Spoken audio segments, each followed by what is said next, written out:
Okay, good afternoon, everyone. Buenas tardes a todos. It is now 5:30 and we will get started with the Finance and Personnel meeting. For tonight, I will call roll call. Mayra Reyes, Juan Cifuentes, Vania Valencia,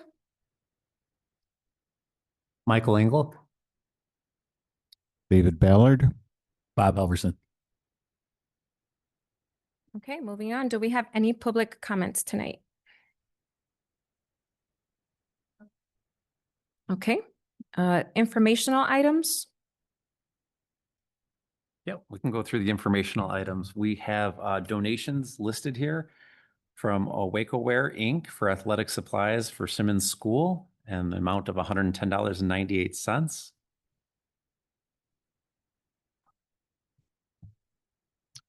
Sorry, I don't. It's okay. Everybody, it's a donation. Okay. Does anybody have any questions? Okay, thank you. okay. All right. We can go on to the monthly financials. Within there are the months of May 2025 financials and also the May 2025 payroll report. The finalized ones for the month of June will be brought to the next Finance Committee meeting. Did anybody have any questions on that? I do not know. No? Okay. So we can go into this is item number 5. I have an FY 25, or excuse me, 26 budget timeline, which will be presented up on top of the screen for everybody. So I just want to go through the FY 26 budget timeline. Tonight, we're just presenting the timeline. If you can blow it up a little bit bigger, maybe. Awesome. Thank you. So you can see on 7/7, we're going to go through the FY 26 tentative budget line. We're going to go through it. So coming up on the 28th, we're going to do a budget presentation, and also there will be a resolution to adopt the FY 26 tentative budget. It'll be in the state format, which is the 5036 ISB format. In August, we're going to continue to update and refine the FY 26 budget. There's going to be a lot of information that's going to be forthcoming from the state and hopefully the feds. Right. So we're just going to kind of slow roll this one as the information comes in. We're going to fine tune the budget a little bit more.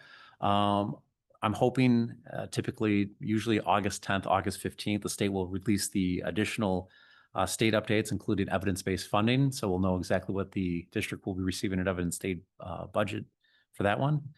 On 8/4, on the August 4th, we'll go through the budget presentation, and it's also the night that we're going to put the budget on public display for 30 days.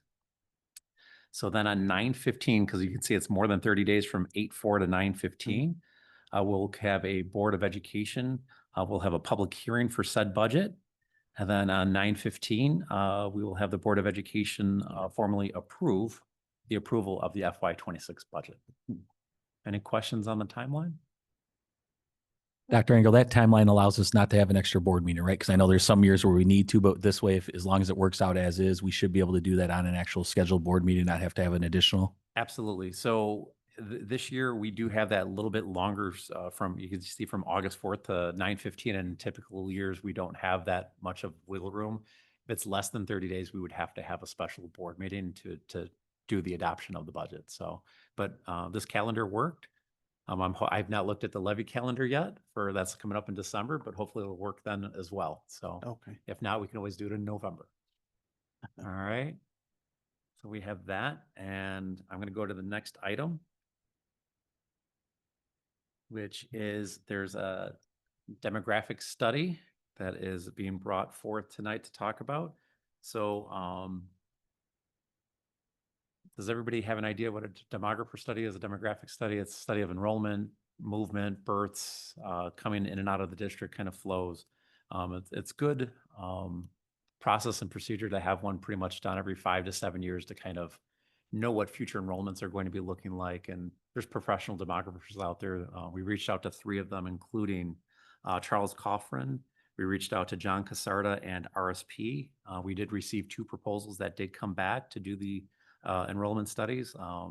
As you can see, the one from John Casarda was at $19,400, and the other one from RSP was $23,500, respectively. At this time, we're recommending that the Board of Education approve the agreement with John Casarda as presented at $19,400, but it won't be for tonight. It's going to go to action at the next Board of Education meeting. Any questions on that? When was the last time we had a study? Do That's you a know? great question. I went back and I don't want to get too deep, but it was at least 15 plus years ago. Oh, okay, because I'm Yeah. like, I haven't seen. one I only come went back as far as I could. And Yeah, Typically, how long should these be done? how often? Often, yeah. I sorry. would say realistically, every 5 to 7 years, and probably closer to the 5.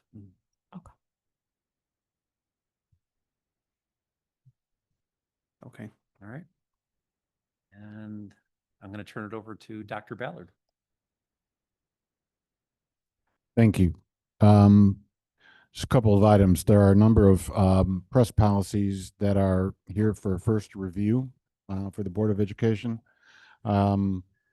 Most of these, there are no major changes, but I would like to bring your attention to a couple of them, just so you're aware of a few things of note.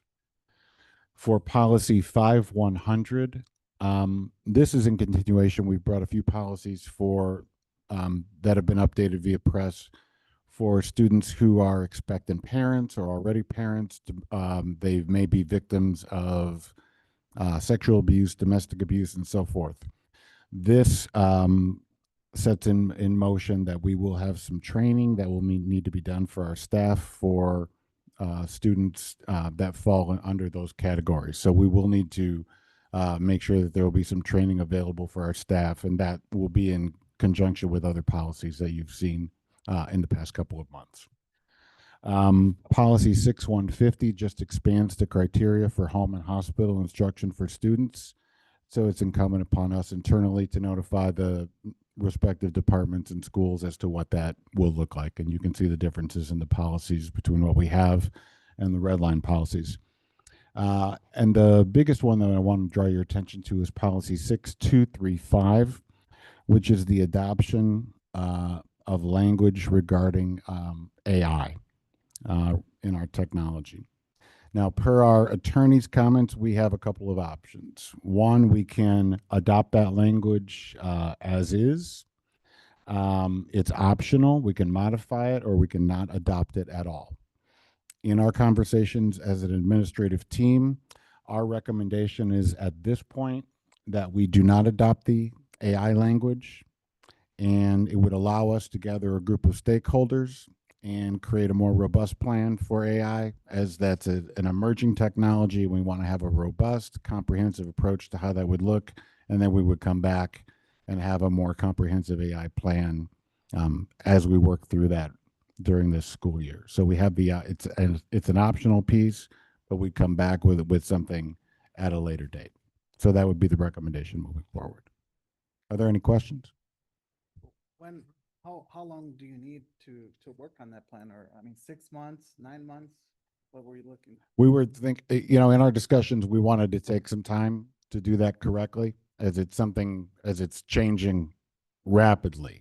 And we want to make sure that we have a policy that's broad and would encapsulate that, so that we can make sure that we're using those tools correctly with both students and staff, and encapsulate everything that's going on. So we want to gather a group of stakeholders and make sure that we're looking at collecting multitude of perspectives as we create that policy.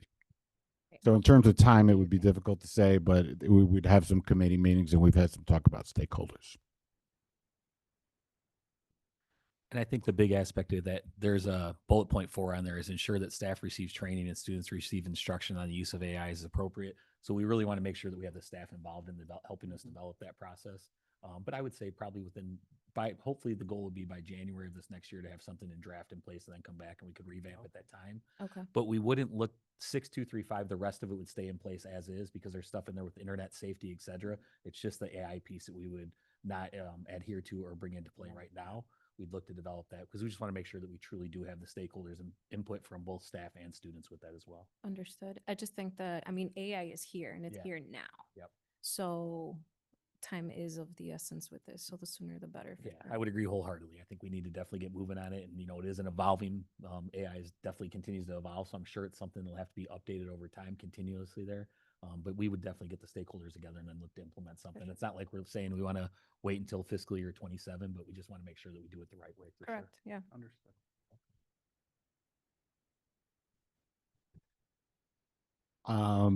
Moving forward, the next piece we have is a request for a jumpstart secretary, which you have a memo in your packet for that request.